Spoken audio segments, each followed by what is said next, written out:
Good morning, কেমন আছো সবাই? আমার চ্যানেলের নতুন আর একটা ভিডিওয় তোমাদের সবার স্বাগত। আজ বুধবার, সকাল এখন 8টা বাজে। সকাল সকাল ঘুম থেকে উঠে পুচুকে নিয়ে একটু বাইরে হাঁটতে গেছি।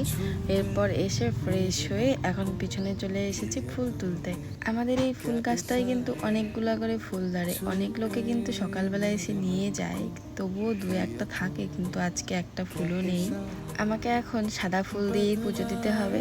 চলো এখন পুজো দিয়ে গিয়ে দেখো এদিকে কারি পাতা গাছটা কত বড় হয়েছে। পুজো শেষ করে খেতে এসেছি। এখানে কলা আর মুড়ি মাখা খাচ্ছি, বেশ দারুণ হয়েছিল। কিন্তু বর সকালবেলা পান্তা ভাত খাবে, সেই জন্য ভালো করে শুটকি মাছগুলোকে ভর্তা করে নিচ্ছি। এই দেখো, এটা হচ্ছে আমাদের গাছের লাল পেয়ারা। এটাকে আমি এখন অনেক ভাগ করে সবাইকে একটু একটু করে দেব। এটা কিন্তু লাল গাছগুলোর প্রথম পেয়ারা ধরেছে, তাই সবাইকে না দিয়ে খাবো না। এই আমটা কালকে রাত্রে গাছ থেকে পড়ছে, আজকে এখন ভালো করে ধুয়ে কেটে এখন খাবো।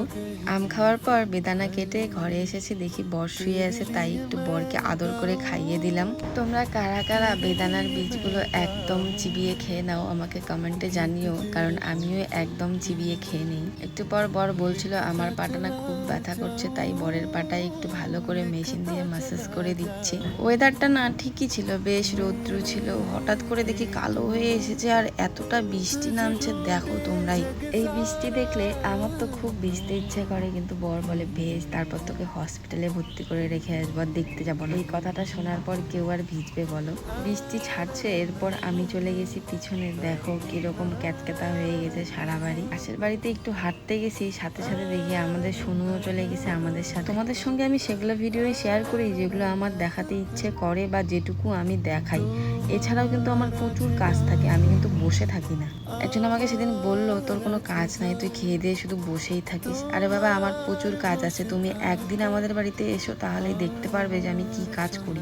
রান্নার বেশিরভাগ ভিডিও তোমাদেরকে এখন দেখাই না, তার কারণ হচ্ছে আমার এখন ভালো লাগে না। ওই রান্না করে ফোন নিয়ে গেলে না ফোনটা একটু তেল চিটচিটে হয়, আর এই গরমে আমার তেল চিটচিটে ফোন ভালো লাগে না। একটা বাড়িতে একটা বউ যখন কোনো চাকরি বাকরি কিচ্ছু করে না, তখন সেই বউটা ওই বাড়িতে কিন্তু প্রচুর কাজ করে, যেটা তোমরা ভালোভাবেই জানো। তারপরেও যে এরকম ধরনের কথাবার্তা তোমরা বলো না, সত্যি ভালো লাগে না।